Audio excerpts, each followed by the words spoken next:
Welcome to the Awakening Podcast. You can find all our episodes on awakeningpodcast.org. Find everything about me, scan the QR code, or go to roycollin.com, where you'll find my 6 podcasts. And there's one on crypto as well, and there's meditation, speaking, and also the Podfather. So if you're a podcaster, there's tips for that. If you're looking to start a podcast, I help people with that. Or if you want to do a podcast tour, and if you're looking for virtual assistants, go to va.org. I've got my good friend Peter Wilson back. I introduced you a few times. I think at this stage people know who you are. Very popular on the different channels that I put it out. And just for those listening, we're planning on the next ones that we're going to start doing them live, because we do everything in one take anyway, because we're so professional. But so just people to know, I will try to create a graphic and we try to get the time right. We just have to finalize the time of the next one, but that's the plan going forward. So as always, welcome, Peter. How are you? I am fantastic. Thank you very much for allowing me on again. Always a pleasure to pop along and have a good chat. So I suppose, because prior to talking, we were just talking about your school thing, because I just find it.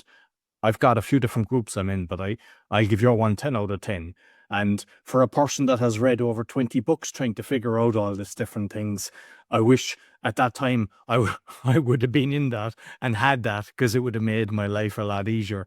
But we mentioned on one of the previous shows about the trust, Tommy the Tiger, the trust. I forget the name of the action, but I saw just today. I saw the drawings, because it's kind of the book is for the kids, but it's really for adults, because it is so complex. The amount of people that I see on groups and everything, like everyone's bamboozled. You've got so many scumbags out there trying to charge people thousands just to do it, but they'll just go, hey, you're on your own here, you're not liable. But you've done it in a very, like we've mentioned it, that in a very good way. But what you have as well is you've got the drawings for the kids. And I just thought that is so clever, because one, the child has drawn the thing. So then when you're sitting down and you're telling them the story, it's going into your head as well. But the child is not going to forget. And if you've got a bunch of children going into life understanding how the system works, they're 100 times ahead of the game than we were. Well, I mean, that's the whole thing, isn't it? And it's trying to educate them in a way where they're not thinking they're being educated. So it's like a trick on how to actually get the information to stick. So what we've done is that I've wrote quite a few children's books. It was all martial arts books, but in a way to sort of like help them so they can get the idea without thinking, oh, I have to be educated. I have to read this book. So we wrote, no, I didn't illustrate it, by the way, right? I had to get a professional illustrator to do all the pictures, it was called Tommy the Tiny Tiger. So we used to run the Tiny Tigers martial arts program, and it would be about like a theme: power, balance, coordination. Those types of things. So that you would tell a story about it, right? And one of it was we're making a cake, so it was like literally all the ingredients, but it's like trying to put the ingredients in. So you had to be balanced with the ingredients, like riding a bike, and he was carrying the cake on the bike and dropped the cake, and and I mean, he's made a story about the whole thing, and so we've just done the same but with a trust. So it's Tommy the Trustworthy Tiger, I think it is, and have the trust tree, and it's like telling stories around the trust tree, and it's just tells them a little bit about the backgrounds of trusts and the idea of trusts. And one of them is like, that they've got a school bully who's stealing, the guy's lunch, at school. So then we go and his friends all put the lunch into a trust to look after it. But it gives the idea about, how to be a trustee and how to be a beneficiary, and basically how it works. And like it's written in such a way, right, on a children's book that even an adult can understand it. So, and that part there, at the end of it, we've got all the figures. It's still in a martial arts school. That's what my mind's working that way. It's easy for me to do. And we've got all the characters, and we've made blank, not, what do you call it? Like black and white sheets. Like a coloring book kind of style. That's exactly what it is. So the kids can download it, print it out, and then they can color in the pictures. Kids love doing that. I mean, I'm doing that every week, with my grandson. We've got they're doing coloring in the different animals and everything. So it's the same thing, but then it's putting it into their mind. They're working with it. They're enjoying it. It's fun. It's an activity that's they enjoy, and then they're learning and talking about trusts and how to use them and what they're all about.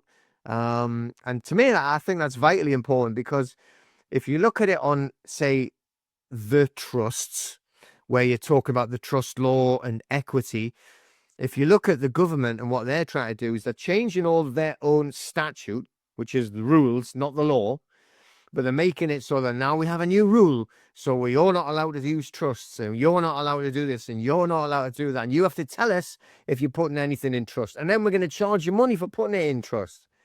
You know, and they obviously do things their way, but we have to do things the way they tell us. But this gives people a more of an education into trust, but also to separate legal and lawful as well, which is, you know, you'll see a lot of these people in the groups you're talking about there, and you know, there's definitely a split and a mix where it's like they're kind of separated themselves and are fighting a war between legal and lawful. You know, even in the groups, they're like, so I'm going to be private. You know what I mean? And then they just end up like all arguing with each other. But this just breaks it down to show people or children, right? But it's not really. It's actually showing the adults. They can do the coloring in as well if they like. The basics, and then building the blocks of, like, you know, trust law and equity law, and giving them a good idea and grounding in how to do these things. So you mentioned you're planning on other ones. What are the other ones going to be on? Or are they hidden secret? The what? The books? Yeah. Yeah, it's literally leads on from that one there. So it's like a storybook that goes on, the same characters, right? They're moving in, and it's just like putting scenarios in. It's going to be like a cartoon series. So, you know, it's going to be the same people having an adventure where trusts would be a way. Reinforcing the information so that they won't forget, basically, yeah? Yeah. So, you know, I mean, there's 2 or 3 of them already done. I just need to finalize it, you know, make sure it's all nice and flows properly, and then I'll be putting them in there as well. So, and obviously I'll share it with everyone, tell everyone, like go in there, have a look at it now, new book in, you know, and it's just more content, and it's efficiently teaching as well and sharing the knowledge, you know. So, and it's great if they could pass it on to their children, you know. But if you're trying to create a trust and you want your trustees, you could give them the kids' books and say, read that, I'll explain what you're supposed to do, how you're going to be a trustee, you know, and help my trust. So you mentioned there the way, you know, the government make all these changes and everything, and what I'm hearing in the pipeline now is that they're trying to bring in the property taxes. I don't know, is it remove the council tax or remove all these different things, but they want to bring in the property tax. In other words, the house that you bought, you have to pay yearly like they do in the States. I think it's in Ireland as well now, and it's not in effect yet, because what I've heard is that if you had paid the stamp duty, that doesn't apply. But from then on, it's like when you're buying, the stamp duty will no longer be relevant, but then you'll have your property tax, which means based on the value of the property. So when the property goes up or the market goes up, you're actually paying this. And what's the kind of current status on that? Well, I've never really paid much attention. I've got to admit, unless it's sort of like really hitting sort of like where people are panicking about it, right? I try not to get involved too much. I try to stay away from the fear porn side of it and like all this like disaster that's coming at it. You know what I mean? If there's someone going to drop a bomb on the world, then, you know, I'll probably find out split second before, and then it's all gone. So who cares? But I've never really gone into that. I mean, I've read little bits about they're trying to replace it, and they're looking for more efficient, you know, ways of handling it, you know. But if you think about it as well, isn't it sort of like not like you know, like the people that are fighting it not cause that as well? So you've got like thousands upon thousands of people now saying, right, no one's paying the council tax. They're like, oh well, let's go and change it and do it a different way then, you know. So and it's I don't know. It's just I was seeing quite a few sort of like things. I was at that Sovereign Project conference at the weekend, and I was trying to put things across to people about how to live privately You know, and I mean, like how to live in the privately, rather than like, you know, trying to fight every Tom, Dick, and Harry that actually pops their head up that, you know, that you might be like worried about, you know, like that, oh, council tax and electric bill and gas bill, and, you know, come on, fight them all. Like, you know, it just seems crazy. People always try to say to me, it's like, you know, this is like something I've had like a lot of, I don't know what I like internal fights with himself as well, and then sort of like trying to spread that message out, you know, and trying to sort of like give people insights into a private life that's truly private, right? Where without trying to like cause too much sort of like controversy to the other side of life and try to put it away. Because at the end of the day, you know, we have been through sort of, I lived in Spain for a while, and we were running these massive like MMA shows, like in the Costa del Sol, in Porto Banús, which is like, you know, basically it's where all the millionaires go, you know, in the south of Spain. You've got like, you know, literally £300 million yachts sitting in the marina. You've got armed bodyguards walking around the place, like with these like people, like, you know, all the footballers go there all the time. It's like Porto Banús, it's the place to be. So we were running these MMA shows in there, right? In the town hall. I mean, it used to cost us, I mean, this is a while ago, £6,000 just to go and hire the hall, right? But with that kind of event, and we used to bring fighters from all over Europe, you're going to attract sort of like certain like clientele, and it was thousands of euros just to get the tables around. You know what I mean? It was like, you know, a lot of money. So not everyone can afford it, but the type of people that can afford it are sort of like, you know, the criminality part of it, you know, and you end up having to deal with like lots and lots of different types of people. And I was just trying to explain to people, you know, these guys here, right, are making millions, but they are the most private people you could ever want to come across, right? They will make no noise unless they truly have to, and you know what I mean? And then it's not the type of noise you want to be anywhere near. But, you know, it's just talking about the bills and the council tax, different types of things like that. You know, they make sure everything is 100% legal, right? So no one's knocking on their door. They don't want anyone knocking on their door for a gas bill, electric bill, water bill, right? How you haven't paid your council tax, right? You know what I mean? They want no one near that house where there is like, you know, like things flowing through the house. They don't want anyone knock. That's a private life. That's how to live in the private, right? Don't scream and shout abuse at everybody that's walking down the street or knocks on your door, right? Oh, we want to come and, you know, read a meter or do something like that, you know. I mean, that being said, you know, we won't answer the door to anyone. It's like everything's barred off. It's got like private appointment only. If you're not on the door, you're not getting an answer. I don't give a monkeys who you are. That's it. End of story. But again, that's being private. I'm not going to argue with them, talk to them, or go out or do anything, you know. But I'm just saying, there's two sides to everything. You don't have to run head first, like into every single fight, just because there is a fight there. And that is certainly not how you be private or live in the private, you know. And people always say, like, well, I want to get out of the system. How do I get out of the system, right? They always call it the system or the matrix. How do we escape the matrix then? That's simple, right? Leave your house. Go, you know what I mean? Buy a tent and go on the street.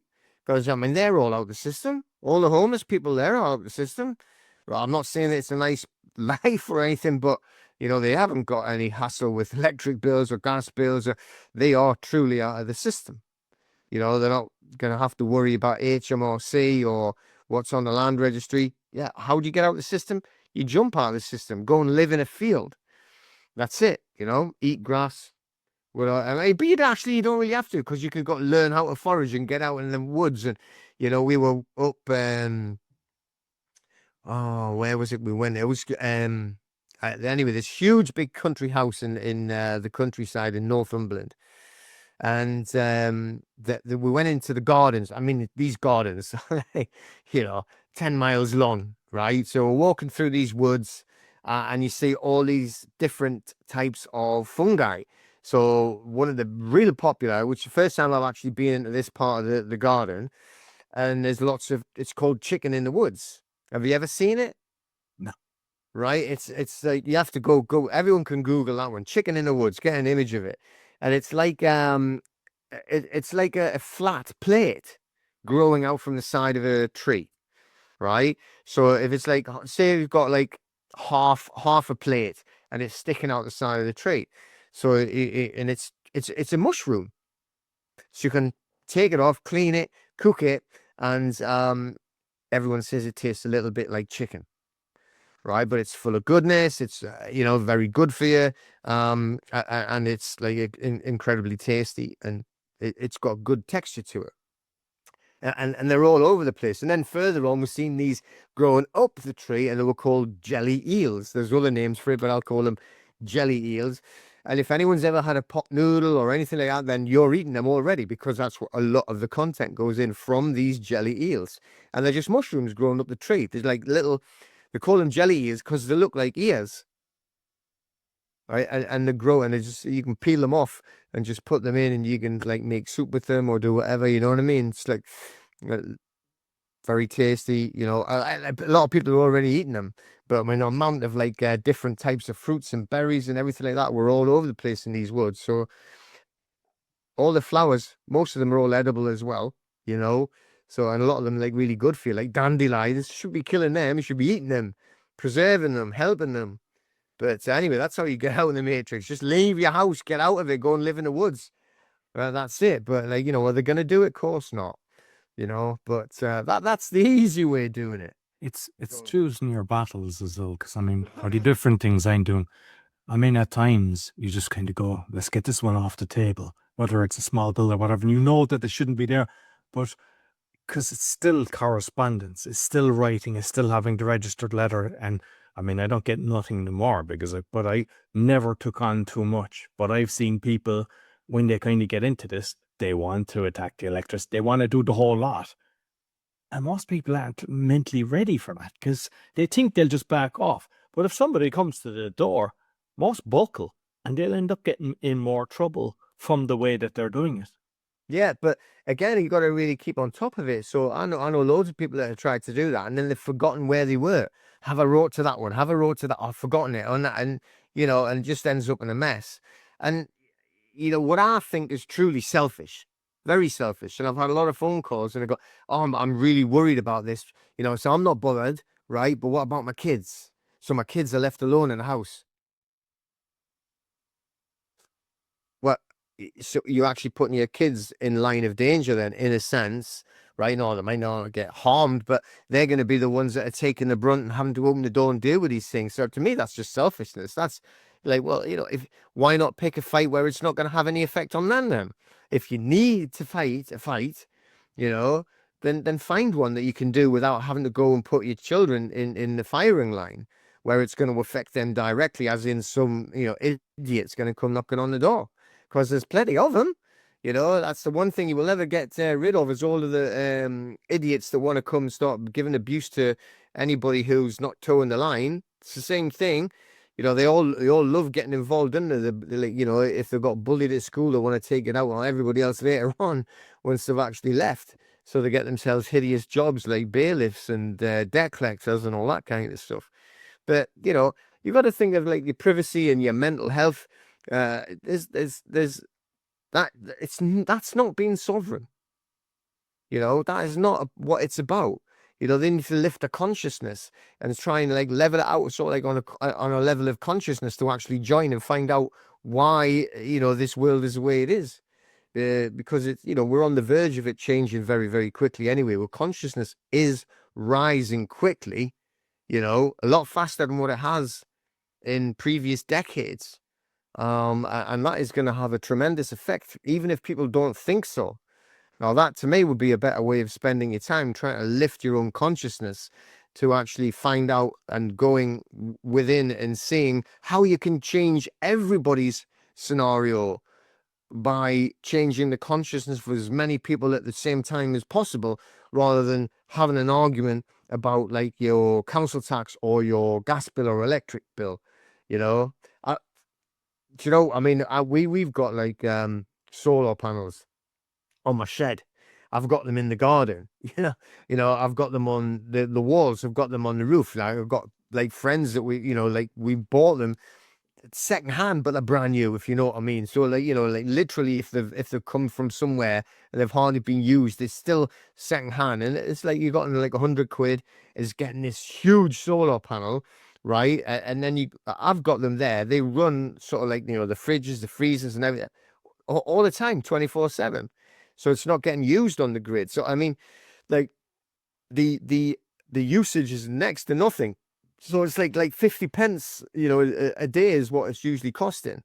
So, I'm certainly not going to get into a bawling, screaming argument in the middle of the street trying to stop, some kind of debt collector for 50 pence, and so there's other ways of looking at doing it. And you don't have to go, I'm not saying go off grid, because that's not out the system either. You're actually just doing it in a different way. But you can be virtually off grid using as little of their resources as possible. We even had a wind, like a windmill, right? And it did work, spun around and everything, but we just couldn't get the inverter to work with it. So we swapped it with something else to get a big storage battery, So for just get into these off groups and you can get all these really good ideas on what to do. So you can lower all your costs phenomenally, and you don't have to go out and spend thousands to do it either. You can do it. There's ways and means of doing it. So there's better ways of fighting. To me, that's more sovereign, because you're actually looking after yourself and handling your own affairs, rather than trying to like cause controversy and have these big like fights every single day or every week or whatever it would be. And what are you actually learning and developing and creating in your own life anyway, if all you're doing is arguing with all these numbskulls, every single day, And you're just looking over your back the whole time, just waiting for the next one, or will they call? And that's not good for your psyche either. Like, because if you think, oh, this is going to come against me, it's like if you have that mindset, then it's not serving you. That's the problem. You're always on edge. So you're always wary that there's going to be this confrontation or whatever. Like, say people say, I'm worried about my kids and I left them in the house. Well, don't do it then. There's other ways of trying to create this sovereign world that we want to have. And what was it? It's like lifting up the consciousness. So, I'm not any expert or anything like that, but I do know that we need to actually raise our consciousness to actually get to find the level where we can realize what the creator is, or some people might call it God, because I'm not talking about a religion. We need to get rid of that completely. We need to get rid of all of that and talk about like how to create like into a spiritual sense of like connecting to the power that there is, the universal existence, and knowing that that all of this, it's all just a construct in your own actual imagination anyway.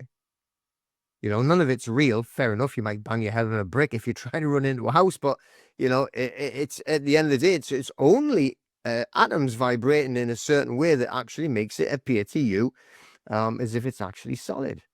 But in reality, it's just your imagination. So you're only living in your own construct. You constructed it. You created it. So if you can lift up your consciousness so that you can actually relate to it in a different level, it's raising everyone else's consciousness up as well. And it is raising up. Why is it raising up faster now than what it has done in the past?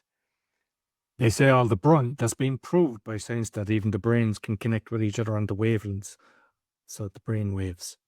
So even if there's, whatever million or a billion of people that have raised their consciousness, it's connecting the others, and they're connecting with each other.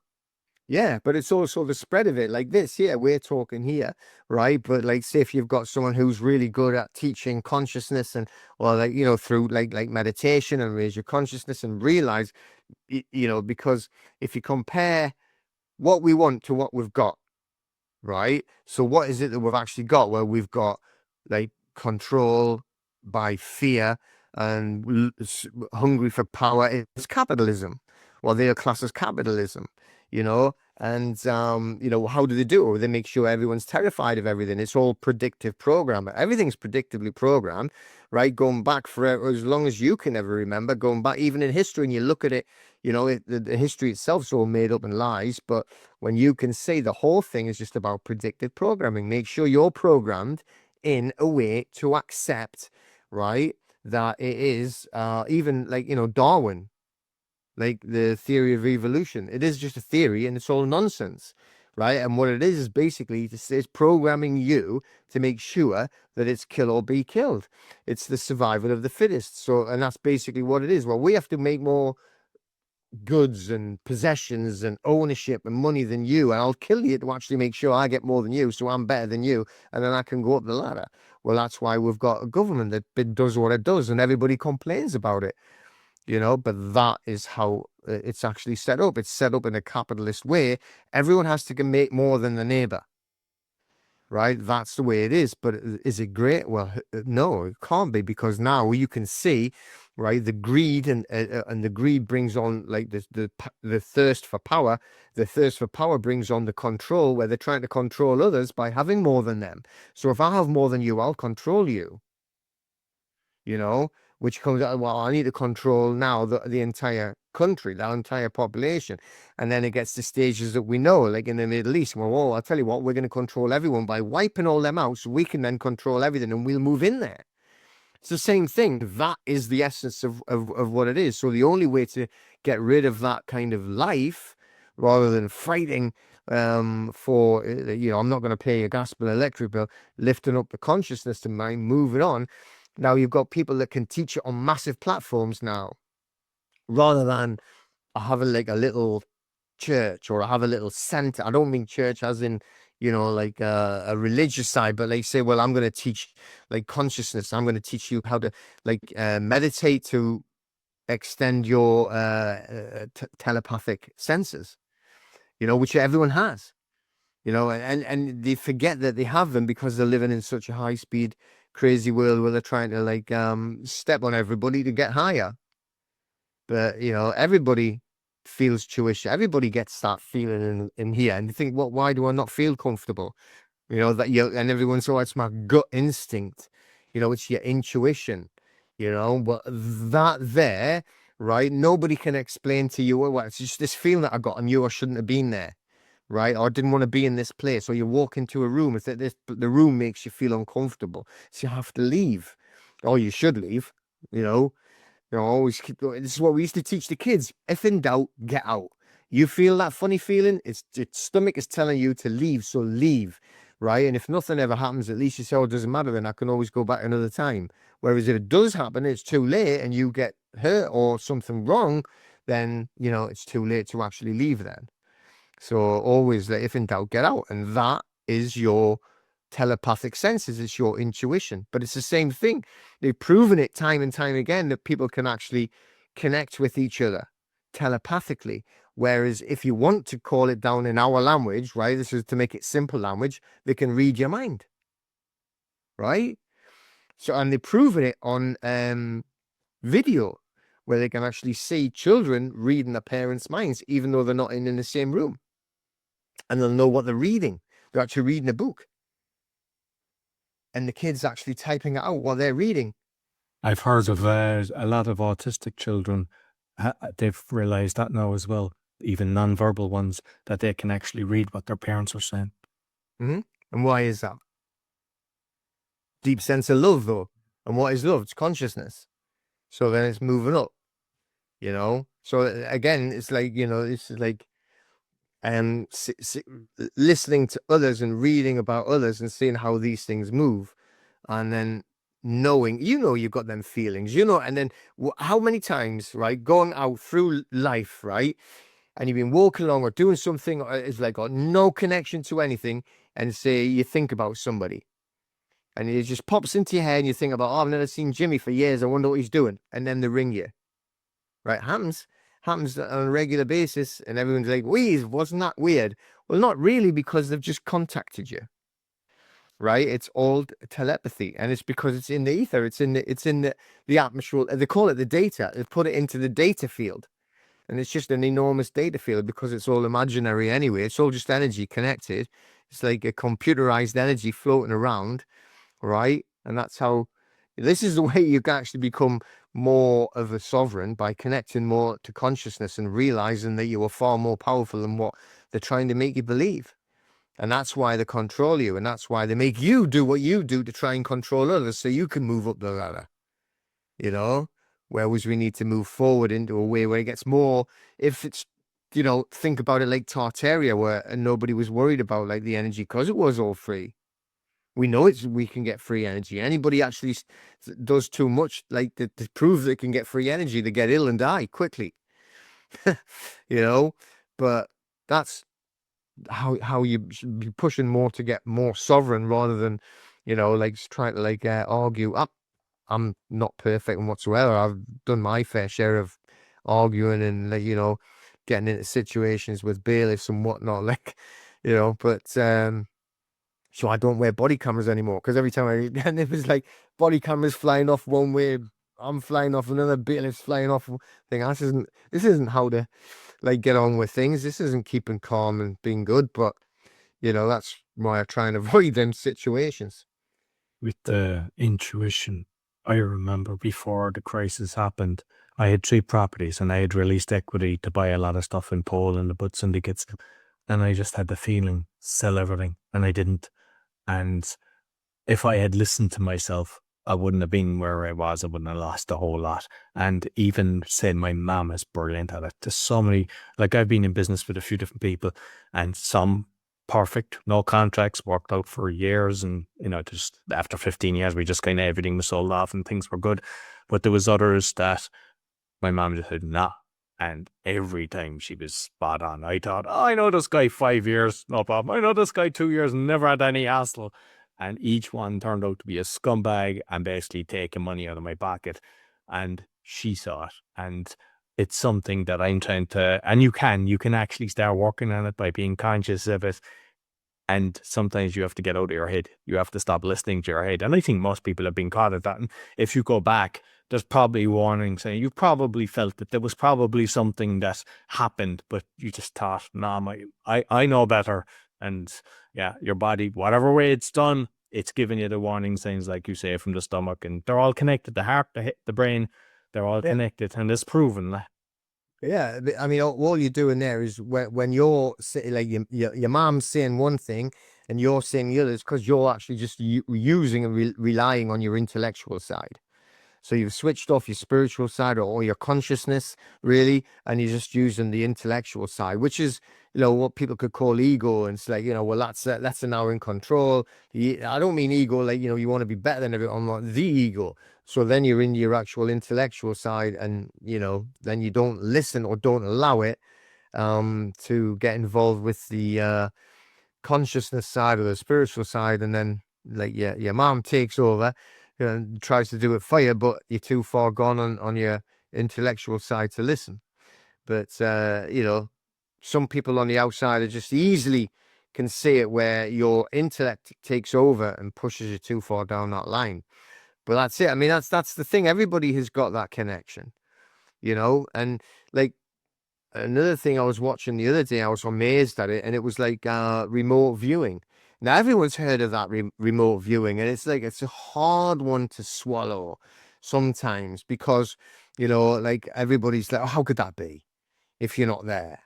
Right. And then they say, well, you know, you've got like the CIA. As soon as you mention that, we're all going to switch off anyway. I know it's all criminalities, like rubbish, you know, they're all murderers, and well, they are, you know, we can't argue with that. But they were saying, right, that they had, and it was one of these guys was a scientist, by the way, as well, scientists that have done these experiments. So it isn't like someone trying to be like woo woo or anything. It's like, I need the scientific proof. And they've got these people that have got blindfolded, completely and utterly blindfolded, taking them out and getting them to read signs. You know, what does that traffic sign say? What does that street sign say? And they can read it. Is well, how can you see that? And the people, even the people that are reading it, right, can't believe they can see it, so they make an excuse up. So there must be a hole. I can see through. You know what I mean?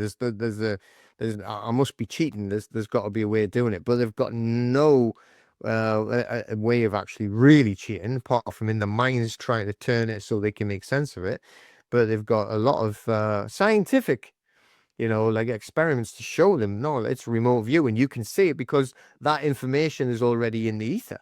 The information is there. It's like a database that's just fed. And once that information is in, you just need to connect to it, and then you can read it. You don't need your body. Your body is just your avatar, but you know what I mean? it's not even that good, is it? It's going to get, used up and thrown away very soon. But you don't go away. You're still there. Your consciousness, your essence, that's still there. Your energy, you can't. We know you can't get rid of energy. But this isn't energy. This is just stuff that's going to rot and leave, and but the energy will just go on to another entity. Yeah. Currently reading, I think it's Robert Malone. So there's a book on that, and astral projection and everything. There's a lot of stuff on that. Because we touched on not taking on too many battles, but unfortunately, some people, they just, the debt's built up there. They've credit card that they've got, where people are just, they're in the hole, and we know what it's like because we were both there. We know what the feeling and everything. And I saw something that I was looking on the school, the courtless debt defense, and I thought, okay, that's good, because I remember writing to the different ones, and I was showing all the costs, and I was like, hey, it's gone, like all my income is gone, what I've done. And I settled an MBNA credit card. It was I think it was a 42 grand.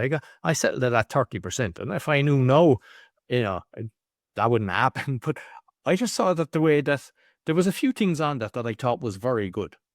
One is that you're kind of having a representative instead of you, because I'm tough, you're tough, but it's stressful when you're like, it's different now. There's no way anyone could kind of touch us like they did before. But when you're going through that, and a lot of people, they're actually in this hole at the moment.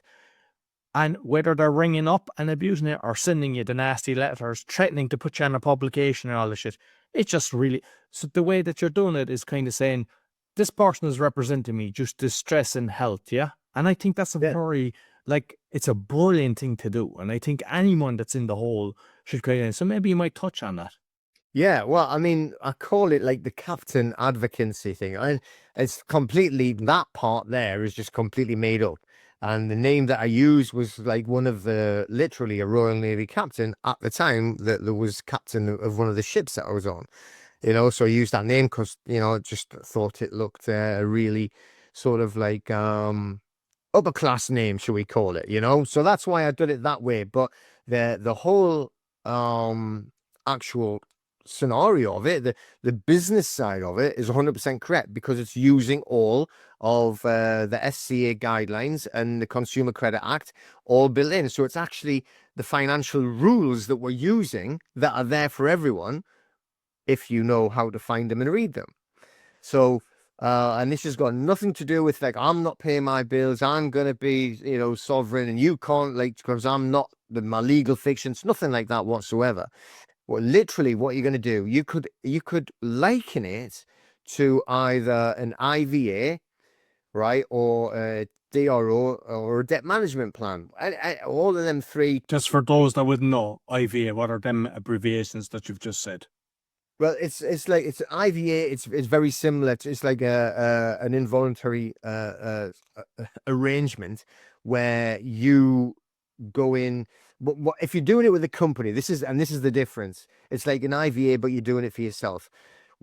With an IVA, what they'll say was like, well, we're going to put you into this involuntary arrangement, and we'll take care of everything. So what they do is like, then you hand over all the debts to a company, an IVA company. Then what they'll do is they'll say, you're going to give me 300 quid a month, and we'll divide it up between everybody. So they contact all the companies. They say, right now they're on IVA. You can't touch them. You can't speak to them. You have to speak to us. Now they're not solicitors or legal firms. They're actually just an IVA firm. And some of them are, some of them are actually regulated and some of them are not. So the ones that are regulated are far more expensive. But what you'll find is that £300, 295 of it is what they keep for their fees. Right? So the £5 is what gets divided out between the debt companies. Like, I'm just making that off the top of my head, but I mean, I've dealt with a lot where I've found it. So hang on, so how much are you paying? You're paying that company, and they're keeping it, and there's like £5 that's getting divided between the rest of them, and that is how it works. But once you've actually gone into that voluntary arrangement, they're not allowed to speak to you at all. and that's under the FCI guidelines. You know, it's literally in the regulations. So it takes all of the stress away from you. Even though you're paying this monthly fee, and I think it's like for 6 or 7 years, can't remember off the top of my head how this lasts. I mean, I've seen some of them that have been up for 10 and 15 years and have been like £400-500 for 10, 15 years. And all of these fees are going, you know, massive fees are going to the IVA company, right? So rather than, you know, you allowing them to handle it, you can do it yourself. So you set up like, or you can do it for others, by the way, on an unregulated basis. But, you know, let's just say that you're going to write to the companies. You've got 5 companies, right? You owe them, say, £5,000 each, just for make it easy maths. So you're going to write a notice to them, sir, and say, well, look, we're going into a voluntary arrangement. Let's just make another name up. Jimmy Smith is going to be in charge of them all. So he's actually going to be handling everything. He's the advocate. You can only write to him. Even if it's, and write to a care of at your own address, by the way. So Jimmy Smith, care of 123 Smith Street. They have to write to him. You're not allowed to, and the rules say, right, that they can't call you, they can't text you, right? They can't do like any more home visits, they call it. Right, so you've got another company called Resolve Call, which will come, they'll send you a letter saying, oh, we've been authorized, which they haven't, to do a home visit, right? But if you put it into one of these, what we call an advocacy, so it isn't actually an IVA, it's just you doing a self-advocacy, but you've got, like, say, Jimmy Smith or the captain that is now handling it for you. That's the only one that you can actually speak to. They can't speak to you. And if they write anything, which we've done plenty of times before, right, you can either have somebody do it for you or you can do it yourself. I've done it for many people, called up and said, look, I'm Peter from this voluntary arrangement. You're not allowed to go there, and you quote the FCA guidelines, right? And I say, I want to make sure, I want your name, and I want to make sure you pass this on to your manager. And 100% they stop. It's all stopped dead. Because it's using the FCA guidelines. It's coming under the actual rules. We're not threatening anyone. We're not saying anything silly. We're actually quoting the rules that they know, but they're like hoping that you don't know. And it's not using GDPR. It's not using anything like that. And you are going to make a payment. So let's just say that you do like your income and expenditure, right? You work it out there. So it shows, look, man, now my leftover income is like, 20 quid a month. Right, after you've made sure that all your outgoings are covered and everything like that, and you're going to do the same as what the bank do. The bank make it in their favor. You're going to make sure you do it in your favor. So you can't put that on like, oh, well, I mean, I go out like drinking every Friday night. That costs us 300 quid. You know what I mean? I've got TV. You can't use them, but you're going to make it so that you can show you haven't got that disposable income. It's very, very low. So you say, well, look, all I can do is, it'll be like, you got 5 of you there. I'm going to give you £5 each, right? So that's £25 per month that you're now spending. When you, in reality, you were probably spending like £300-400 to all of them. So you were ending up there. You had no money left whatsoever. You couldn't even get normal things like food and everything like that. So they'll make an agreement. And the law, let's call it law, although it's just the rules, it states as long as it's a reasonable offer and it goes in line with your disposable income, they have to accept it. They can't unreasonably refuse to accept it. And obviously there are a lot of IVA companies, there are a lot of debt management plan companies.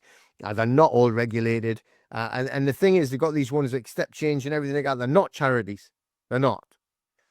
But you can do this, and you can even do it like on your own account. So you've got like, say, a made up name like Jimmy Jones or the captain. So now you've made an arrangement. So now you're paying £25 a month where you were paying 500 before, between all of the credits. It's usually a lot more than that, right? You're usually paying out about 1,000 a month, right? And now you're going to be paying like 25, 50, whatever it would be. But what you've got to do is to make sure as well that you have the mental discipline to say, right, now I've got that like £600, £700, I can go out and party every month now. I can do what I want. Or do you know what? I want a new TV. Do you know what? I'm going to go and get myself a new car, whatever it would be, on a monthly payment. So that monthly payment, right? Just say you got to split it. Right. So now I've got like 700 quid I didn't have before. They're all paying right? They're not going to bother me. There's not going to be any knocking on the door. There's not going to be any CCJs. I'm not going to get any hassle. So what I'll do is I'll split that 700. So 350 quid I'm going to put away every single month. Now this one I know I can like do a little bit more with the family. I know I've got a little bit more. I can spend time with them. We can go out, do things. But the 350 quid I'm going to put away. So like 6 to 10 months later, right, you've got a great big lump sum put away there. Right? So then you can actually go to the debt collectors, or even if it wasn't a debt collector, it could just be the credit card company. And you could say, well, look, you know, you're getting £5 a month. It's going to take, you know, 15, 25 years, 30 years for it to actually pay it off. It doesn't look like the income and expenditure sheet is going to change in a positive way for the foreseeable future. Why don't we make an offer? And let's see if we can do it, and offer them, you know, 5%. Right? So you say, well, like, you know, it's like 5 grand. We'll give you 5%. That's 250 quid. Okay. So, right, if you've saved up there, right, like you've saved up like £3,000 by then, you could get rid of all of them easily after like 10 months. You've got, if you'd have been disciplined, put that money away, and you get rid of all them for 5%. They're going to, and you got to remember, especially if it's a debt collector, say so if it is like a 5 grand debt, they've actually like spent about 100 quid to buy that.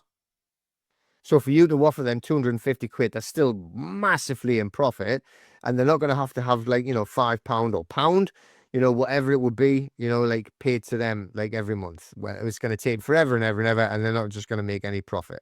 So by that lump sum like that, they can wipe it off the books. They've got a massive profit margin already, and then they can move on to the next one. And it works. And there's actually a thing as well, is because I've seen that on the sheets that you have, is kind of saying that my family, they've seen the stress that they've got, so they've agreed to do this. So it's not as if like, because they go, hey, where did you get this money? You're kind of saying, hey, my circumstances haven't changed, but they're trying to help my mental state and stop the anxiety, and they're putting, so then they can come back and start reevaluating and everything. And I mean, you've seen, I mean, I was shocked. People were shocked when I actually settled at 30%, and I was shocked myself. I think it was like 12 grand they settled for a 42,000 euro debt.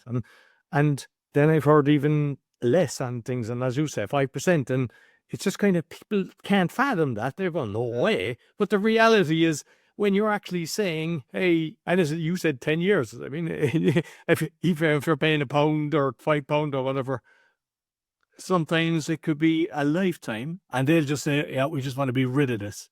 The first time I ever did it, and this is true, so you know, obviously it's in the group. So if you go on Checkmate the Matrix, it is on that skool.com, which is a fantastic platform, so easy to use, so good to be able to go in and navigate around. But the first time I did this, which was in the early 90s, it's got to be about 1991. And I walked into the bank. Right now, you can't really do that much nowadays. I mean, there's virtually no branches anywhere, you know, but back then there was. So, you know, we had a loan from the bank, you know what I mean? The actual building. So I made an appointment to go and see the bank manager. So I can't remember what it was. It was back there. It was probably about 4 or 5 grand. And I went, I can't afford to pay this. You know, I'm here, you know, say like income's gone, blah, blah, blah. And there's the sheet on the income. So I'm going to make an offer, you know. And you go, oh, okay, well, what is he going to offer? And I went £1 a month. And the guy went, what? You know, it's like, it's just sitting in his office. This is straight in front of him. Like it was 1991. Yeah, it would have been, because it was only, my son was only a couple of years old. So, and that was face to face. Now you don't have to look or speak to anyone. You don't have to have that kind of, you know, like confrontation where you're going to look them in the eyes and say, oh, that 4 grand, I'm giving you £1. So it's going to take you 4,000 months to get this money back, you know? So that's literally what you're saying. But, you know, that was a face-to-face situation. So now I've made it so you don't have to do that. You can go into the classroom. Well, anyway, look, so every single like course, if you want to call it that, in that skool.com. So Checkmate the Matrix is under that platform. They've got the different courses are called classrooms. So you can go in there. The videos are in there that I explain it all. I'm going to add more videos of how to actually fill in each step as well. but all the paperwork is there as well. So you can download the paperwork and it'll say, well, this is your initial contact. This is how you're going to send it off to say, we now have an advocate that's handling this for us. So you have to speak to them all the time. And then the next one is like, well, here's your income and expenditure, and here's your offer sheet as well. But even a future one, I've got one in there, so saying in 6 to 10 months or whatever, you can use this sheet to send to them to make them a final offer to reduce it for that lump sum. It's up to you to use it or not and everything like that. But that's all the information is in there. And I'm not being funny, but I bet you can't find that anywhere else. What it is that that's going completely and against these IVA companies who like to piss me off, right? Because they'll be charging you £300, £400, and they're literally 20 quid at most is going to the debt. The rest's going to the company in fees. Why not you take the fees then and save it up, and then you can pay off the lump sums like I'm saying later. All of that information is all in there. So all you got to do is go along and join Checkmate the Matrix, and all of that is there. You don't have to go and pay all these extra fees, hundreds of pounds, all that, and you can handle everything. And again, right, everyone's different, but this is a way of handling it so you don't have to end up going to court and try to either defend the CCJ if they file against you, or you go and fight them in court. You file against them under GDPR, right? Again, it's great. Well, everyone's different. It can be great fun, but it can also be extremely stressful. It's time, you have to spend a lot of time learning how to do all the paperwork and knowing when you get the responses, what to do with them. And you still have to pay, you go file in the court fees, you got to pay all them court fees. They're not for free, which again is a scam, but, we're in the system that we're in. So if you want to use the court system, you have to pay for it, unfortunately. Even if you get a CCJ put against you, right? You hang on, that's not right. Nobody even wrote to me. I didn't know you were taking me to court. Now I've got a CCJ. If you want to stop it, you have to pay 200 and can't remember, it's 275 quid. Can't remember the top of my head.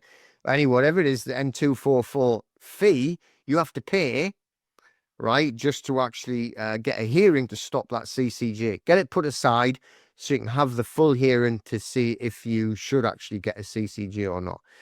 So you have to pay for everything in the court, unfortunately. So speaking of the courts, because a lot of the stuff that I did, how I got them to back off, how not to be going into the court, how even with the bailiffs or whatever, I was kind of saying, you're writing to the wrong person, I'm the living soul and everything. And I've heard just, I don't know, was it late last week or early this week, that somebody in the UK, when they were in court, they got the judge to state that they were talking to the I don't know, that she said it was a woman, that she was the living soul, she was the living person, and the judge acknowledged it. And apparently the judge gave her a cuddle afterwards and kind of acknowledged, and it was thrown out. And it's on some podcast, and I didn't get a chance to listen to it. I have it written down somewhere. But have you heard about that?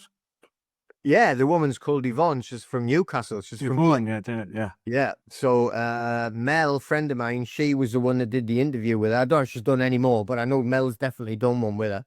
And they acknowledged. I haven't watched all of it. I've seen bits of it and made notes and everything, and I've shared it with a lot of people as well that are involved in courts at the minute. So I say, well, here's another thing to think of. But from what I've watched, yeah, they acknowledged that's the separation. There's the person. You have a person, but you're not a person. And there's the living, right? Or well, I don't even use that. It's either man or woman, but because the adjectives are not needed. You're a man or you're a woman. So yeah, but it definitely, and you should go and check that one out for sure. On the Never Settle podcast, I think it's called. And Mel, she actually did that. Well, at least that's the one I've seen anyway. I don't know if No, it's the Neville. That's the podcast that I heard as well in Yvonne. So that's correct. Yeah. So what I'll do is I'll actually put the link in the show notes for those that might be interested in listening to it. But it just sounded like, yeah, interesting. We've talked a few times about TikTok and just censorship and everything. Just yesterday, was it? That I got 2 more strikes. The guy is a solicitor's firm in the States that basically getting people to put their crypto into a company to stop that if somebody comes after you, that they can't touch your crypto. And it's a long established solicitor firm, father, son, and it got strikes, and I get strikes every day, but usually go, oh, we reviewed it and we've returned it.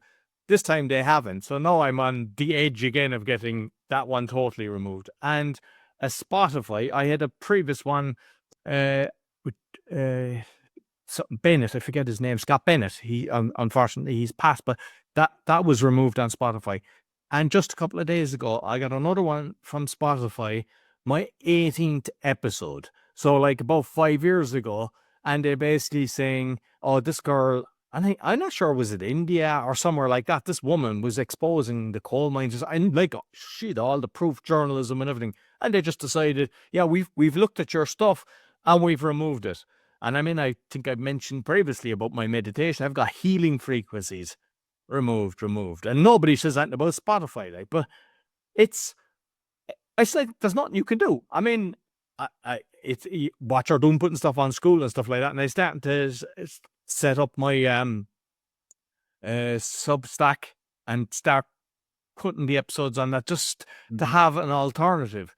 But it's a sad state of affairs that when something is 100% true and they decide, nope, and there's no way to actually, once they decided we've reviewed it and it's gone, same with YouTube. I mean, I've had my awakening was removed from YouTube, but even there's been ones that got strikes. Like, even like I mentioned, even on TikTok or on YouTube, like the 15-minute cities, that's out there. That's 100% true. Cars tracking you, that's 100% true. You know, all the different things, the crap on the job, 100% true. And yet they're like, nope, you're wrong. So it's like, I don't know. You don't.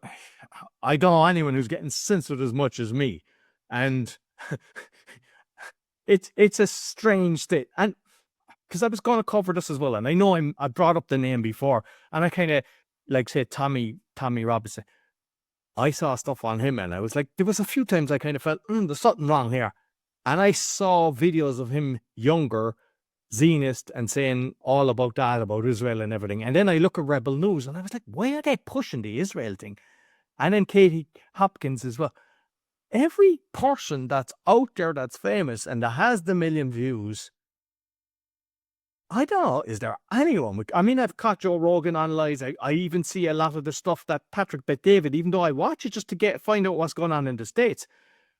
Every time they're just dropping things that they want to happen, or that's happening, and they're conditioning people, or else they're talking as if they're on our side when we're talking about it 5 years before. Yeah. Yeah. The predictive programming is just everywhere though, isn't it? You know, and it's like as if you're in like the Truman Show, innit? And they've got like the pictures up of like the lightning strike the plane, you know, in a travel agent, as if, you know, but that's that's taking the mick out of it, but it really is what it is, you know. It's like it's all of the predictive programming, which is coming into like we'll talk about like what do you call it, the Online Safety Act as well, you know, which is a complete and utter scam. But when they're talking about scams as well, this will probably get you strike, right? When you go and watch the weather. Not that I don't actually watch television, but right, I mean, you see clips of it because people share it, and it's sometimes you just got to laugh. Now they can't have the weather. Now it's like, you know, it's bloody freezing here. I got a t-shirt underneath it. It's freezing. You know, we went out with like foul weather jackets on today. You know, down the beach with the dog. Right, it's bloody windy. It's cold. You can't see any sky. Right, this is August, but we've got climate change. It's like boiling. We're all gonna, like, you know, fry to death. You know, and it's like everybody like cannot remember, like, you know, forever and ever and ever they all left, you know, this part of the world to go to somewhere like Spain so we could get into the sunshine, and it was like incredible sunshine all the time, right? So like they didn't have a great big red warning over saying this is dangerous. Yeah, it's like but now you see these things that what they'll do is they put like big red signs, whoa, look, it's going to be like 21 degrees. Really? You know, like it's like maybe slightly warm then. I gotta take my parka jacket off. It's you know, it's just all the predictive program. I'm using those colors to make everybody switch on. Red, danger. Ooh, you know. It's That's just international. I mean, I've seen that in the States and everything. And the thing is here, because I'm here 18 years, and that was one thing, you get the proper seasons, and they're spraying constantly. And when they don't, there's nearly 15 degrees difference. Temperature once they sprays drops about 15 degrees. And when I was in Ireland, the last time I was there, it was like most people don't see it because of the clouds. They're spraying. So I'm convinced because, when we were younger, you had proper seasons. Like you had a decent summer. You were going to school with a short pants and a t-shirt. You don't really see much. I mean, this year you're getting nice enough weather, but usually you don't. And they've been spraying the whole time, and people go, no, they're not. And that's the worst thing. I mean, I'm getting strikes for that. But one good thing actually is because I've got like the Freedom Broadcasters on the on Facebook, and stuff that we did live with the guy talking about the chemtrail, it's kind of taken off, it's getting like shared 15, 25 times and like 70, carts and things like that, which usually if I put stuff up on that, it was getting, nobody'd see it, or maybe one. So things are kind of changing. I think it's the same thing, is because so many people now are putting out there and they're aware. You see constantly people talking about that. Whereas before, when you talk about that a few years ago, they'd just look at you and they think, put the hat back on. But you can't ignore it anymore because you can see it. I've recorded here. You see the lines, and then I recorded 10 minutes. I had the whole thing, and then you see it going, and you see, I can see, I mean, even my youngest child, he's 11. He can see the difference. I go, that cloud, chemtrail. He knows, I know. And yes, you've loads of people attacking you, but no, there's so much more people that are actually starting to understand this, but yet they're still doing it, and it pisses me off. I mean, I try to forget about it, and it's not a good thing. But the fact that, I mean, we've got freedom of information in the UK saying that it's blocking out the sun for, like you say, the red flags on the Weather Channel. Ooh, danger. They're saying they're doing it for that. And like, I'm trying my best to fight this. I was trying to get groups together. I said, look, get a few people into the group. Let's start posting where it is and sharing, because people are sending me stuff, but people are living in fear. Nobody wants to share stuff. Nobody wants to comment, but they'll come to me when they see me and they go, I love what you're doing. Well done.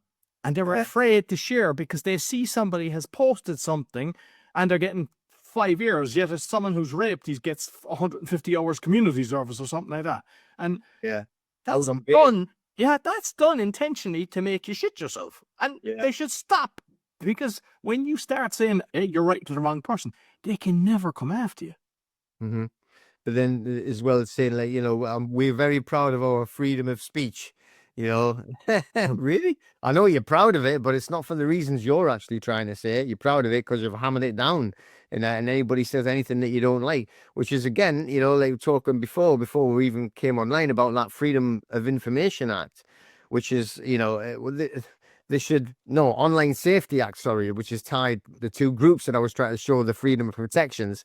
But the Online Safety Act, that wasn't written by the governments, right? And in the UK, they're bringing out this Online Safety Act so that basically, it sounds like we want to protect, the children. We want to protect people from seeing what, dangerous things online. No, what it is we're going to control everything you watch, everything you hear, see, or anything. We're going to control it all. We're going to say what you are allowed to watch and not watch, or hear and not hear.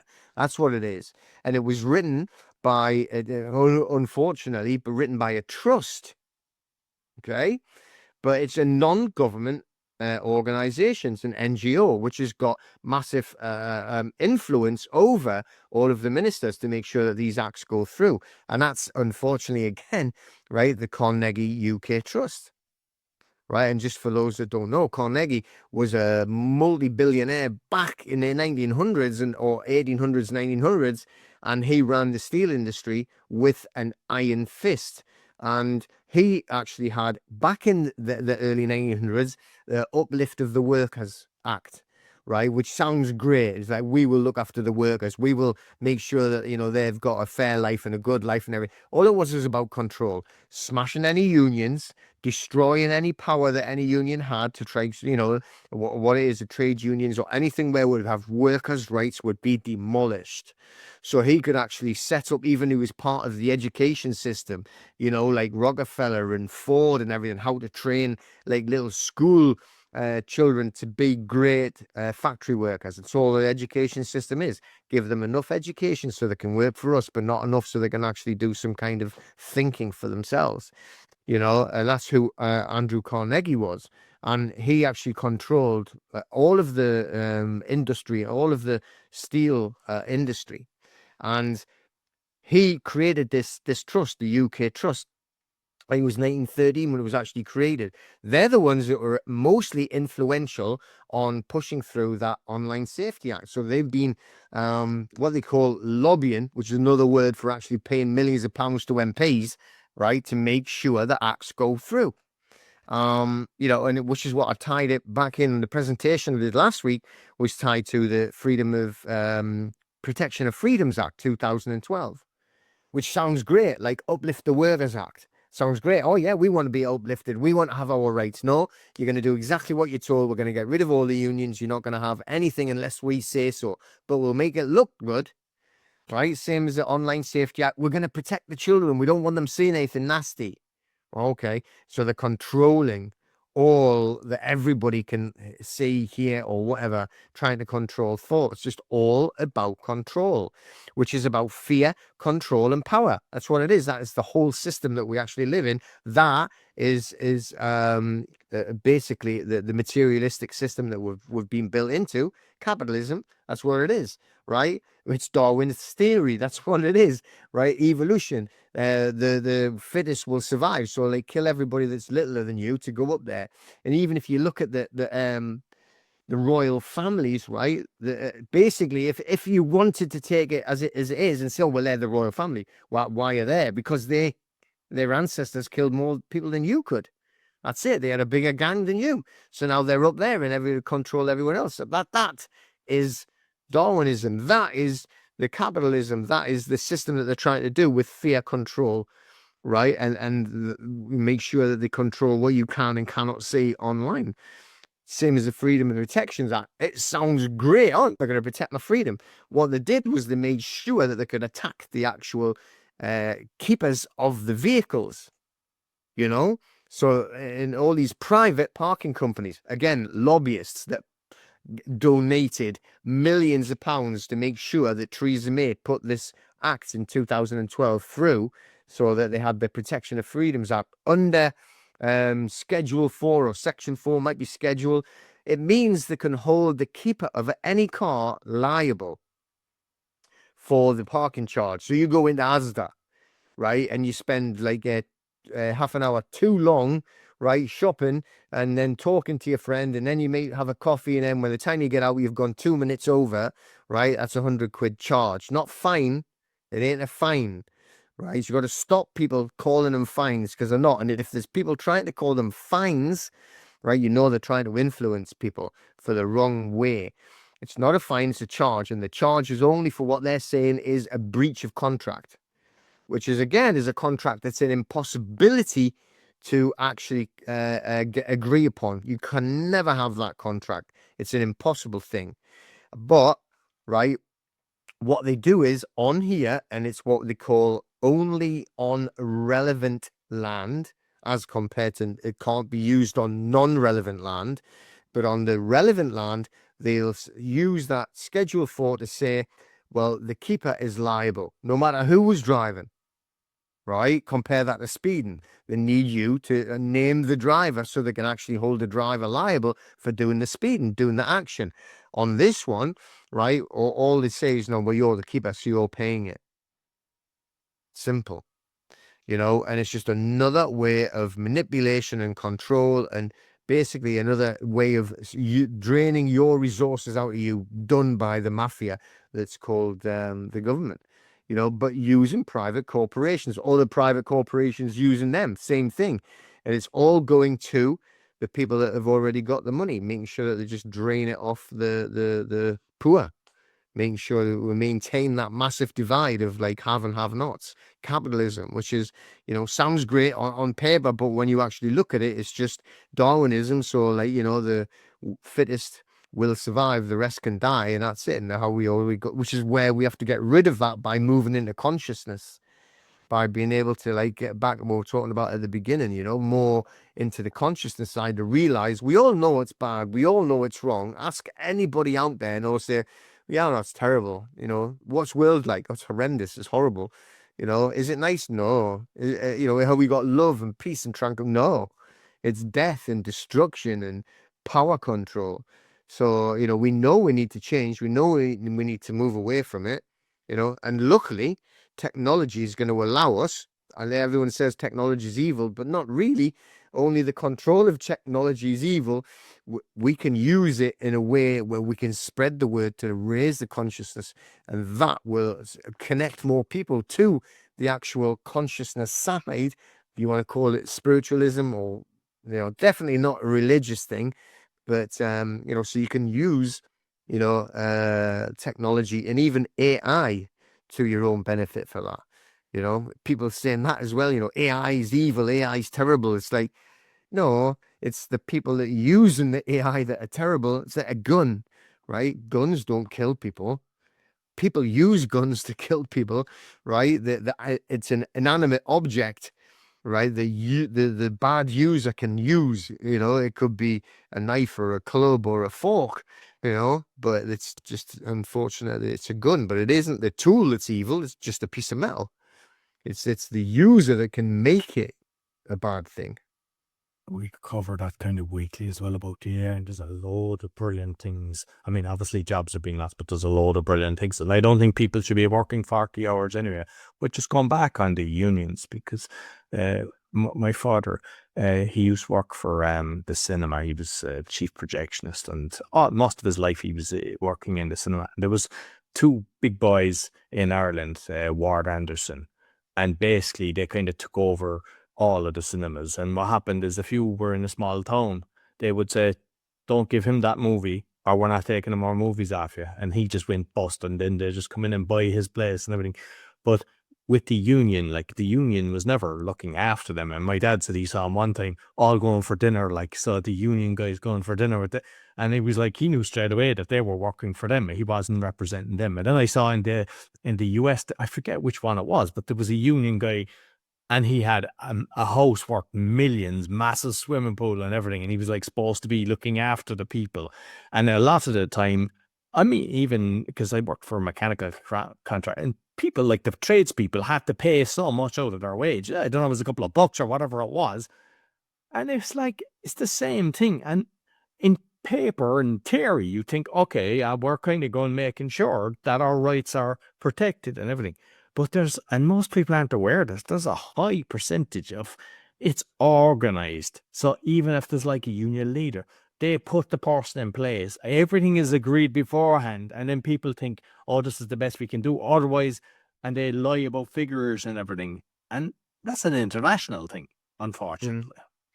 Yeah, and if you look at it, like, let's go back to what we're talking about, being on the consciousness level, and then saying like the Darwinism, whereas like, the fittest will survive.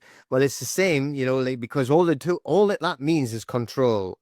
Okay, so the need to control people. So if you get someone who said, well, I'll look after all the rights of the workers, all it is that whoever's in there is going to be the survival of the fittest. So if you've got a good intention, they will make sure everything goes against you. So they'll put their own person in, the survival of the fittest. So if you've got somebody there that's saying, we're going to look after your rights, they're probably not. And it's the same with, be it the workers or the government. There's a perfect example. I mean, in reality, have you ever seen anybody like like in a government, right, that has done anything good for the people? No, never, not once, not one single time. It's all been about control. Everything is. So, even, if you look at, it's horrible to watch people being played. And you can see it by a mile off, but no one will accept it. And it's a massive thing right now And what they're doing is they're just building it up so that there's going to be a huge bonfire night, right? We'll call it that. It's going to be a big explosion. And it's just like, what they're doing is they're rubbing two different groups of people up against each other, and you can see it all the time. They want you to argue about it so then they can control you more about it. They've actually brought in a new act or something now. And they've got a new group of police in the UK now that'll actually go online, spend, you're a policeman. So you got to go to sit in this office, right? Like your 10-hour shift is like literally trawling through everybody's Facebook or everybody's Instagram or everybody's whatever platform they're on to try and find if they say anything we don't agree with about immigration. And then we have to go and visit them in the home and maybe warn them. Maybe even if we're lucky enough, arrest them, get 2 to 3 years in prison for, like you said, the wrong thing that we don't agree with. It's all the same thing. It's just all control, fear and control. And then they hold the power. It's all just about power at the end of the day. It's not even the finance, it's not even the money. It's just like if they control the power, then they think they're always going to, but there's always someone else that's going to try and jump above them as well, which makes it, dog eat dog. It's like, Darwinism all over again, which is completely false and unreal anyway. It's like, what, evolution? Why? We were just like a little slug now. Come on, man. But anyway, that's what they put out, and that's why they try, and that's how they keep control of everyone anyway. I saw a video during the week of, I don't know she was in the police. She had got awards. Even she had said that she had got an award at 10 Downing Street and everything, and then kind of stepped away from the police. And she was saying that the documentation that went out was like not to protect the children that are being in these rape gangs and everything, that they're making decisions themselves. And she exposed so much. And like, this is a police person that's saying exactly what the government are telling them to do. And it's like, how can you respect anyone in the government when you see something like that? And we know that's happening, but when you've got somebody inside that has credentials, I mean, like, that they've got awards and everything, and they're going, hey, this is so wrong. And they're proving it and showing all the things. And then there's so much uproar, I mean, we've seen it. Like we're talking about, someone in a social media post gets 10 years and somebody that rapes, like 10 people. Oh, yeah, you're okay. Go out and paint the wall. You'll be grand. And it's like, yeah, crazy, crazy. But I mean, again, it's just all predictive programming, isn't it? And it's showing you, what will happen if you actually step out of line. So just again, control and fear and power. That's all it is. We'll make sure everybody's scared. So then we're going to be controlling them. Then we've got the power over them, and that's But it might not feel like it like now, but we are moving towards far greater consciousness where they won't have the ability to control it anymore, and it will be like a dam bursting of the, once the consciousness does start to raise, and then it starts to be more and more and more, instead of like the few 100,000 people that were probably got across the entire like sort of like realm, that feel and know this way, eventually it's going to spread out so big that they cannot contain it anymore. And I'm not saying it's going to be in the next 6 months, unfortunately, but it will go that way. And we can be moving to a golden era. It is going to move that way, and there is going to be a tidal wave once it actually starts. Once it gets there, it's just going to be too big. It's like the snowball rolling down the hill. It will get to that point, and it will change. And I know I see, like, I don't watch telly as such, but same thing. I'll see stuff on social media. When enough people are posting it, then you just kind of see what's going on. And I see a lot of, like, so the English now are all coming back. They're not allowed to put their flags up and things like that. They're being taken down. I mean, I've seen all this stuff where they're pushing up pride flags and pedo flags and everything. It was like, that's strange. But some guy, I don't know, did you see that? He painted the roundabout. he put St. George's Cross. So that's white with a red cross on it. Yeah. And within a day, the council came along and painted over it, like, in something that hadn't been painted for years. It was like you wouldn't even know it was a roundabout with the colour. I don't know, did you see that at all? Did you? Yeah. So what I was thinking is, when I saw that, I said, oh, that's a great way of actually getting them to fix all the potholes. You just put the George's flag over every hole and they'll come along and they... That would be good, wouldn't it? That is like, that's the thing, and all the money that they're taking off everybody, and the only time that is when it will get, in their term, you're not, I mean, you're making it look better, but vandalizing it is what they would say. So go fix it. That would be good. Yeah, I'd go and paint St. Andrew's cross on everything. See what heart goes down around here. So this is one, because everyone is, like you say, some people, they want the foot in, a foot out, and we see it like with the banks, because unfortunately we can't just live in the cash world, because a lot of the times you're paying stuff online, like even software, everything doesn't, you kind of have to have the bank account as such, and it's usually all capital names and everything, so the legal fiction. How can you actually get it that they, because at one stage Revolut had my name down properly, but then they changed, they went from the UK to Lithuania, was, I think, based, and they just changed it back, so then the cards are all capital as well. But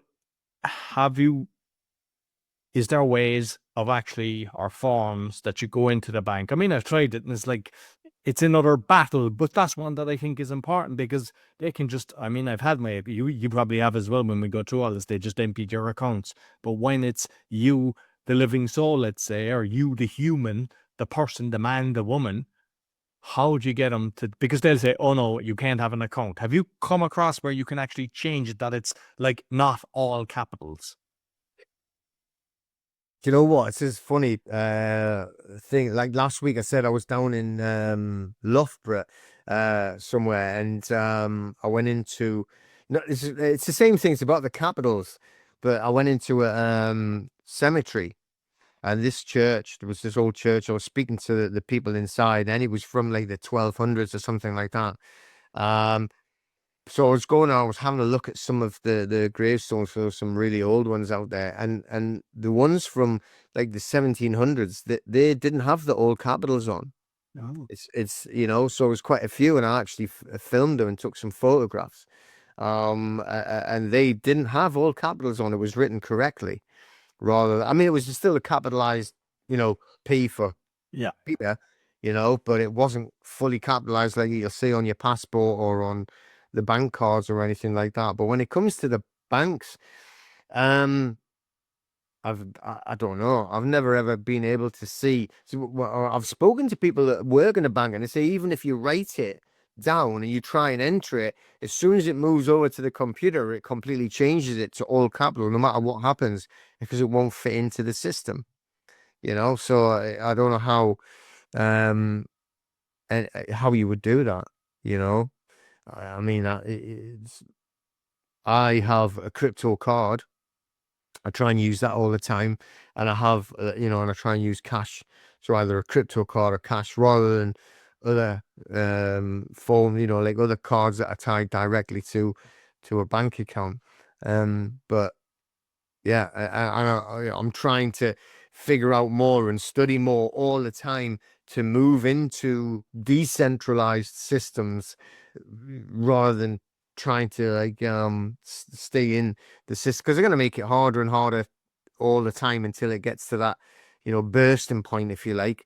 But for to change the names, I've never, like I say, even the ones that are dead, they've actually got it capitalized. Not that you don't bury people anymore, do they? It's you don't get heads. We mean, you get a little memory thing, don't you? The little ones that will put, like along lines of curbs on the road or something. I don't know, in the what used to be cemeteries. But yeah, it was really interesting that there was it was like you're trying to, some of them I was trying to like read that they're that old that you couldn't actually see what they said.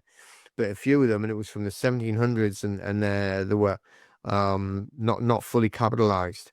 And then you see them like towards the end of the 1800s, and it was just all capitalized. So very interesting stuff. And let's check that here now, and let's check Yeah, like that. That's my project now for the next time I take, because there's one thing actually.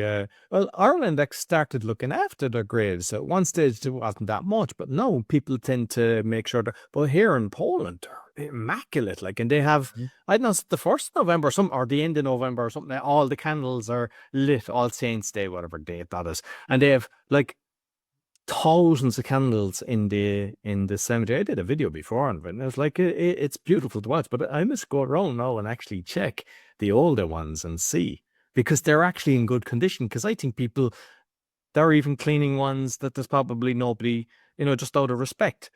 Mm. There's no living relatives, that they just kind of maintain it and look at. I'm just trying to find this one actually, because we were talking about the crypto, and I mean, obviously, I've got the crypto podcast, and I think as well it's a way of getting out of the system, but I don't think that when it's connected to the fiat. But this was an interesting one. I don't know if you ever heard this guy, uh, Roger Ver, and hacking Bitcoin, and it was Right. basically like kind of like how the Bitcoin split, and the people kind of hackling for power and making sure how it's done and everything. And it's there's so much stuff that's manipulated. And if you even look at the BlackRock and everything, they're getting so much involved in all this, and how they can, different people like Soros kind of even done the currency with the sterling before, and they can manipulate all the different things. And like, that's my only hope, and I'm hoping that we can do it, is that it can't be connected to the fiat system, because they can just print away, and no matter what you create, the only way we can create it is, I've got a Peter Wilson coin, and everyone's using Peter Wilson coin, and I want my haircut, or I want this, or it's like you pay a coin and everyone gets it. And it's like, there sometimes be the cubic trust, and apparently all gold, and we've got money in the thing, and it's been traded for bonds. But the reality is, if that's the case, why don't we just have that and it's in one system? So there's no inflation, there's no nothing, and then it trades. It's the only way I can see blockchain working. And I think it's the best way, because there's no black market thing, because there's no but everything is done properly. Do you need governments? Do you need regulation? No. If there's a certain percentage that's put towards schools, roads, upkeep, and things like that, everyone is up for that, because it has to be done. So It's like Liberland. yeah, But I'm sure we spoke about this before. yeah. I've got the card for that. Like, yeah. Yeah, and again, it's like, they're trying to push more people to go, and you invest in Leverland, and what they do is your money goes towards like roads and schools and any infrastructure like that. But then you are, it's literally freedom. And they use like their own digital currency in there as well. So, that will be something interesting to keep an eye on. And it's growing. It is growing. So, yeah, I've got my citizenship there. So, which is why, again, well, not why again, but I mean, it's part of the reason why I'm going away next month. I'll be away quite a lot of the time. Partly, I'm going into the US for like the AI, but then again, I'm down in Plymouth. It's all about like boat driving and navigation and safety. You know, in a way, it's like it is advancing the licenses that I already have, but it's for boat driving. It's like, what I mean. Driving on the road's one thing. Do you want a license or not, and everything again? But at sea, you make a mistake, you're dead. So, the navigation and being in the right place and knowing what all these signs mean and knowing what a chart is and where to go, or even just to pass a boat. You've got to be incredibly careful and know what you're doing. So, but then that gives you the opportunity as well of just like, once I get this one next month, it means I can go out licensed to go out 200 miles offshore on my own, with being a skipper in charge of a boat. So, And if you do 201, you get a fine, yeah. yeah. Well, they would say, no, I'm 200 off there, but I'm only 99 off that one. So I'm safe on either side. Yeah, the island man isn't there.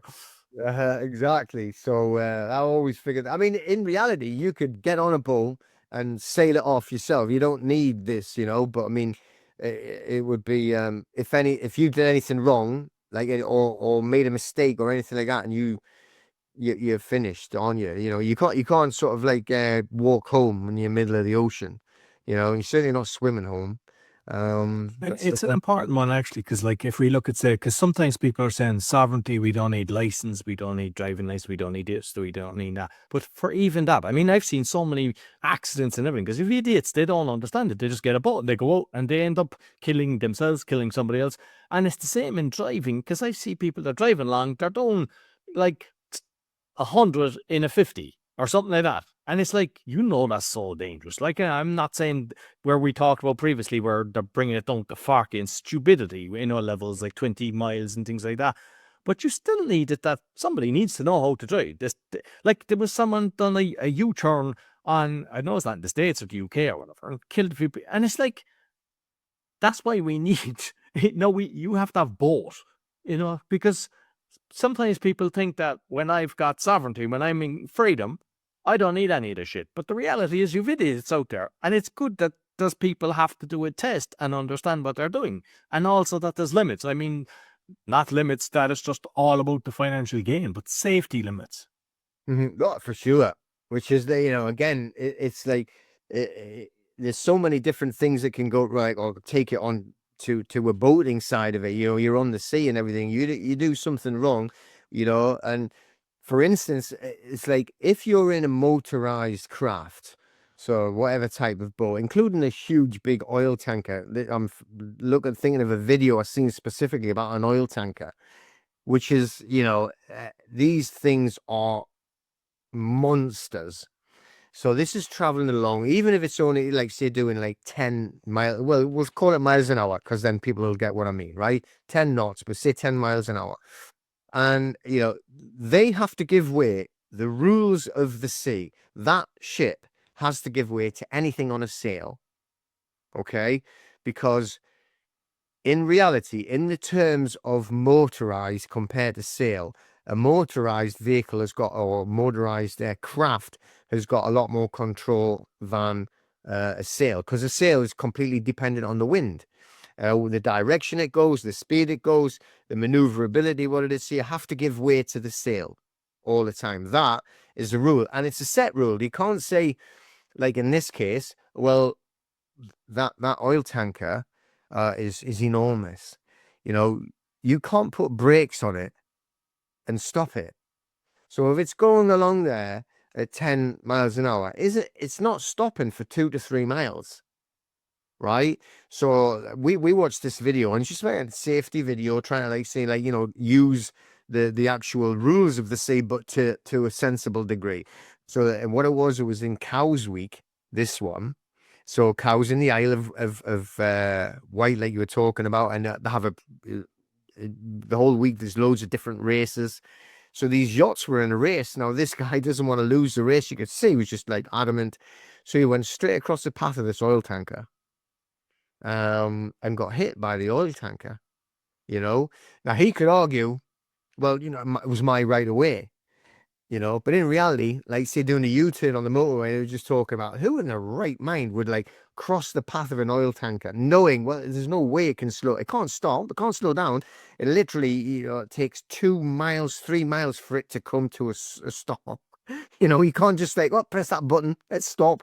There's all of that huge size and weight, traveling in that direction. You can't stop it. It's an impossibility. It's physical impossibility. But, so people have to have the one thing that's missing, which is common sense. Doesn't matter if you've got a license or haven't got a license. If you know how to do it, if you're an idiot, you're an idiot, and that's all there is to it. Or if you're just so driven by ego, like, in reality, which I think this one, just, I'm not losing this race, so I'm going to go and kill everyone on my boat, right, just so I can get in front of this tanker, which he obviously didn't work. Luckily, nobody did get hurt, but it was very, very lucky that they didn't. And I know multiple people, like in different scenarios, that weren't as lucky as this guy in his yacht, or anyone that was on, because there was a few, in the crew, got all the little jobs to do, and one of them even jumped off right underneath the tanker.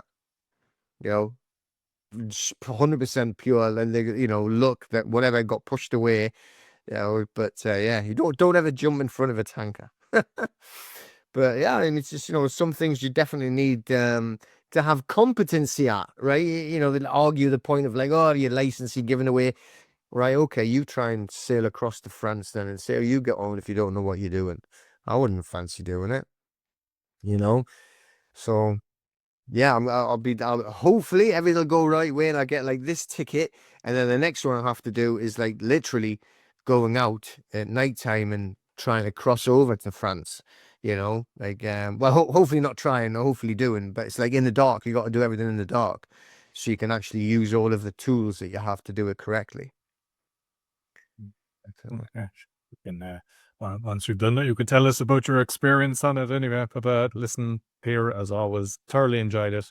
I know that I'll put the school because I've got the link because I'm like an affiliate there, so it's been totally transparent with people that it's got it that will be there, and I just highly encourage people because I mean I'm not just saying this because you come on, I'm saying this because you give so much value, so much information, and even just people taking heed of what we said about to reduce the debts and things like that, because everyone is in different journeys and nobody realizes what's going on till it slaps them into the face, and then they kind of go, how can they do this, or your account gets emptied or whatever.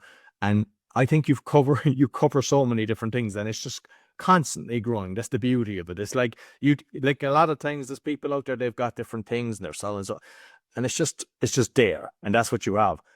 It's evolving. Like, you're not complacent, and there's very good people in the group as well. You're surrounded with the best of people, so I personally highly recommend people to actually go in and check it out, and if it suits them, join the group. Definitely. So, and it is always evolving. That's a good thing. And there is other people in, and it's an extremely positive community. The good thing about that, and it's a fantastic program. I mean, I know, like, I've actually like met one of them, the two guys that run the school, but they're geniuses, and they're trying to make the whole school platform better all the time as well. Well, they are making it better all the time. So then we can take advantage of the actual tools that they're providing, and it does get better, and it's giving you different levels, even on the video side. I've tried it a few times. It is getting better each time, but you can still put as many videos on as you want. But the great thing about the group, right, is it's not just about school, but in that group is we are very positive. It's a very positive group. Everybody's helping each other. So it's like, it's got like a kind of like a social media side, if you like. Everyone's talking to each other, and they put a question in, everybody answers, right? We monitor it very carefully. There's no negativity, not allowed any negativity. It's, you're gone if you try it. So it's not worth it. Everybody's helping it. Everybody's like in a positive frame of mind. And obviously they've got all of the different classrooms and access to it. And yeah, it's great. But it makes it also fun as well, because the more people are in it, then you can grow your ranks and you can have a bit of fun in there as well. They call it gamification, where you can get more points for the more activity that you get. But yeah, and you can come along, try it for free as well. And if you don't like it, you can stop it yourself. You're in 100% control. You can stay in as long as you want. You can leave whenever you want. You control everything from your own dashboard thing on. You get your own dashboard on school as well, so you can control it. So yeah, it's brilliant. It really is. Yeah. So as mentioned, I put the show links on both the audio and the video. And as I mentioned, depending on your travels next week, but we'll try to do it live. If it's not, then from then on, it's going to be live. So we'll be on Rumble, YouTube, and BitChute. And what I'll try to do is I'll create a graphic and put it out there so people will be aware what time it's going to be done. And as always, like on awakeningpodcast.org, you can just go into the form and just, if you have any questions or stuff that you'd like me to ask Peter, because each week he's given, or each month he's given fantastic value, but I'm here to serve as well. So if you've got specific questions that will help more people, we're happy to do that. So you'll find everything about me. Scan the QR code, you see the 6 podcasts, including the crypto for those that should be checking out. And I kind of break it down simple as well, because sometimes people find it a big complex blockchain technology. So I kind of make sure that I'm making it that you'll understand. And the meditations, I've all different meditations from 1 minute to 2 hours, as well as interviews. So there's a lot to be found there. And you go to roycohn.com, you'll find everything. If you're looking for a virtual assistance, go to va.world. Be sure to give thumbs up, 5-star rating, share with your friends. Until next week, take care.